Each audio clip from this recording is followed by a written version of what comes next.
Assalamualaikum warahmatullahi wabarakatuh. Selamat siang ya atau selamat sore ya buat teman-teman semuanya, khususnya yang selalu menantikan video-video terbaru atau updatean terbaru dari channel Susi.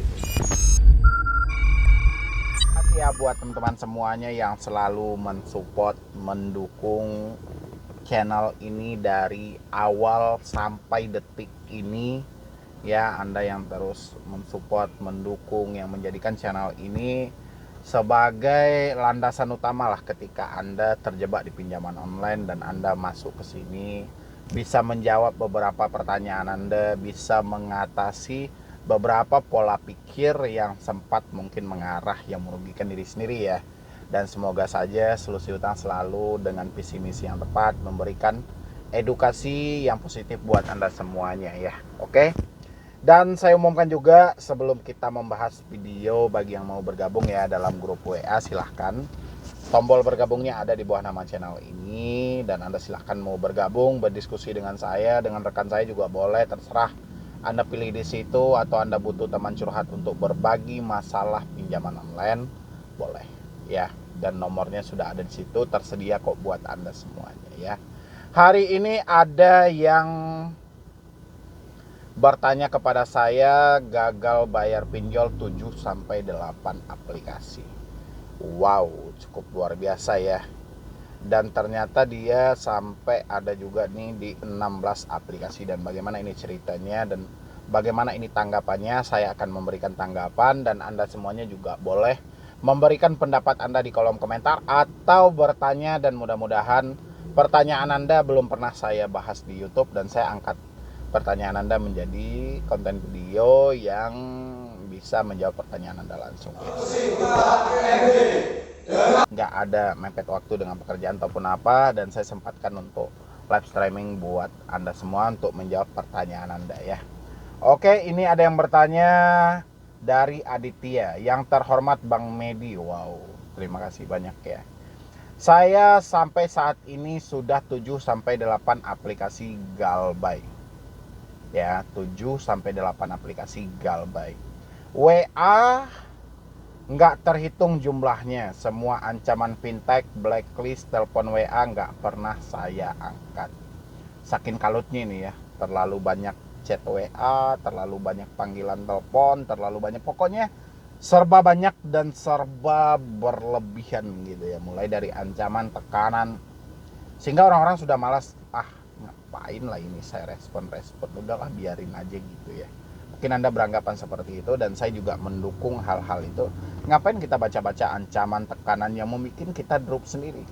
Mendingan kita fokus kayak mana kita merencanakan masa depan yang lebih baik dan kita jalani. Ya, kapan lagi dong? Oke. Saya balas semua sama persis seperti screenshot saya. Saya juga sok pas hitung hutang di pinjol ternyata ada 16 APK. Untungnya saya nonton video Solusi Utang, saya jadi rada tenang. Ternyata banyak juga yang seperti saya. Saya berusaha berhenti cari pinjaman buat bayar. Semoga ada jalan buat nafkahin keluarga karena sekarang benar-benar ada di titik minus. Terima kasih Bang. Benar-benar ada di titik di mana dia sudah tidak mampu dan tidak sanggup lagi dalam membayar. Ya, dia sudah berada di titik itu. Oke. Dan dia setelah dihitung-hitung, dia cuma bilangnya Galbaynya cuma 7-8 APK. Ternyata 16. Dari mana nominal ini bisa dia dapat? Ternyata hal itu Anda lakukan dalam keadaan sadar tapi tidak tahu. Ya, dia kan sadar. Kalau orang nggak sadar kayak mana dia mengisi data dia dengan cermat gitu ya. Tapi karena ada desakan dan tekanan, seakan di dalam pemikiran mereka gali lubang tutup lubang, ini nggak apa-apa, ini adalah solusi yang terbaik. Dan akhirnya apa? Yang terbaik akan menjadi yang terburuk, dan yang terburuk akan mengganggu kehidupan kita sehari-hari. Inilah yang terjadi dari teman-teman semuanya. Ada yang Galbay lebih dari 5 aplikasi, sudah bisa dipastikan uang yang mereka gunakan 1 atau 2 aplikasi, sisanya gali lubang tutup lubang. Kenapa terjadi gali lubang tutup lubang? Karena adanya salah solusi di dalam pemikiran. Dan ketika ada salah pemikiran, pasti salah dalam bertindak. Kapan orang-orang ini bisa sadar Bang, mengetahui bahwa utang mereka telah menumpuk? Setelah tidak ada lagi talangan dana, tidak bisa lagi menggali lubang tutup lubang, kesadaran sedikit demi sedikit mulai muncul. Dan inilah yang terjadi dari teman-teman semuanya saat ini. Ya, banyak itu kan, dia gali lubang lah di sini, gali lubang. Tapi yang saya heran ini bang, saya nggak gunain duitnya.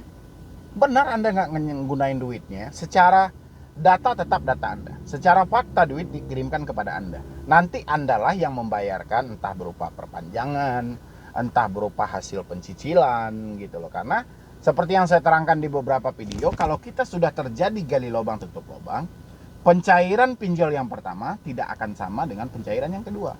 Justru dia nominalnya akan selalu berkurang. Dari 1 ke 2, 2 ke 3, 2 ke 4, itu akan kurang terus. Ya. Sehingga orang-orang butuh beberapa aplikasi untuk menutupi satu aplikasi mereka. Ya. Kenapa? Karena pencairannya berkurang terus. Kalau misalnya hutang yang mau ditutup 2 juta, pencairan yang kedua itu cuma 1 juta, berarti butuh 2. Ya. Yang satu selesai, 2 belum. Dan begitu seterusnya urutannya. Jadi udah sama kayak sistem orang ikut dalam dunia MLM gitu ya. Sistemnya berantai ke bawah. Terus makin ke bawah makin rame gitu loh. Ya. Tapi hutang yang di atas nggak kelar-kelar gitu loh. Jadi hampir sama dengan hal-hal seperti itu. Dan yang terjadi itu adalah itu semuanya memang sudah dimarketingkan. Kayak mana orang-orang ini tidak bisa terlepas dari jeratan pinjol, sehingga banyaklah komplain hari ini dia terjebak di pinjol legal. Habis itu dia sudah menyelesaikan, sudah pokoknya nggak ada hutang lagi lah di situ. Tapi ketika dia mengajukan ulang, duitnya nggak cair, ya, malah cairnya di pinjol ilegal. Di pinjol legal nggak cair lagi. Berarti pinjol legal sengaja tidak mencairkan Anda, memberi ruang kepada pinjol ilegal. Sekali Anda sudah masuk ke dalam pinjol ilegal, ini akan dipres habis-habisan, ya, dipres. Yang pinjol legal biasanya tidak melakukan untuk penyebaran data secara transparan, sekarang Anda menemukan. Yang biasanya ada orang yang mengancam tidak keterbukaan nama aplikasi, sekarang Anda menemukan. Berarti mereka sengaja memberi ruang ke dalam hal itu. Ya, dia sama lah kayak kita dalam sebuah usaha gitu, kayak kita ada sebuah toko, itu pelanggan terbaik, selalu tepat, kasih aja barang, nanti dia pasti akan bayar. Dan kurang lebih juga seperti itu dalam dunia pinjol. Ya, entah kayak mana mereka mempolakan itu. Yang jelas Anda yang sudah menyelesaikan hutang Anda di pinjol legal, ada yang masih cair untuk kedua kalinya, ada yang enggak, tapi kebanyakannya enggak. Sehingga mereka masuklah ke pinjol ilegal. Karena setiap hari pinjol ilegal itu membagikan link mereka, membuat jeratan buat Anda. Dan pada akhirnya orang yang frustasi karena sudah tidak cair lagi dari pinjol legal, mengambil alternatif ke pinjol ilegal. Kalau sudah masuk ke situ, ya sudah. Ya, sudah bisa dikatakan hancur berjamaah gitu loh ya, akan diserang habis-habisan gitu loh. Tapi tidak menutup kemungkinan juga orang-orang yang terjebak di pinjol legal juga mengalami hal yang sama, ya. Tapi mereka lebih ke tidak tahu ini dari aplikasi mana sih, kan seperti itu ya yang terjadi ya. Contoh kita gagal bayar di aplikasi A, di aplikasi B, tapi mengancam, mau membunuh, mensantet, nggak nyebutin nama aplikasi, ya. Itu dilakukan oleh pinjol legal. Mereka sengaja untuk membaluti hal itu. Dan yang anehnya lagi, sebetulnya ketakutan. Ini yang paling aneh. Saya juga menemukan beberapa hal itu. Kenapa Anda diancam dengan orang yang tidak tahu dari aplikasi mana, tapi kok Anda ketakutan? Kalau saya melihat, oh berarti ini salah sambung. Kita nggak tahu ini dari mana, orangnya siapa. Kan nggak jelas. Kalau mereka tidak menyebutkan nama aplikasinya, itu nggak usah ditakuti, nggak perlu direspon juga. Sedangkan mereka menyebutkan nama aplikasinya, kita juga nggak wajib takut. Ngapain takut?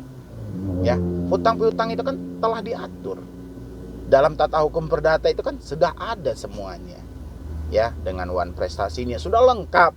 Pokoknya tinggal kita jalani. Itu aja sih yang penting.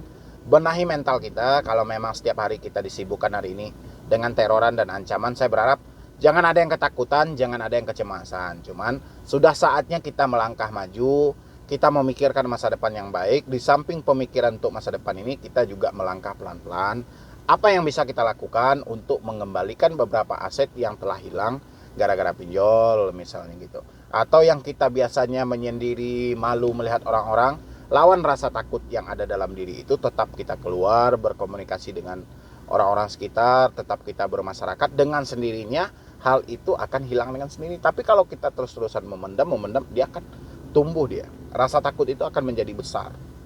Ya, kalau permasalahan pinjol kan saya sudah bilang, karena nggak ada duit, itu aja permasalahannya, lain nggak ada. Ya, mungkin dari saya cuma itu aja. Terlebih dan terkurang saya mohon maaf. Buat teman-teman semuanya yang mau bergabung dalam grup WA, silahkan. Yang penting Anda nggak usah takut, nggak usah ragu lagi kalau gagal pinjol. Sudah ada grup WA, sudah ada nomor rekan saya, nomor saya juga. Anda boleh berkomunikasi kapanpun. Ya, silahkan tekan tombol bergabung. Nanti mau masuk grup atau berhubungan dengan saya juga boleh.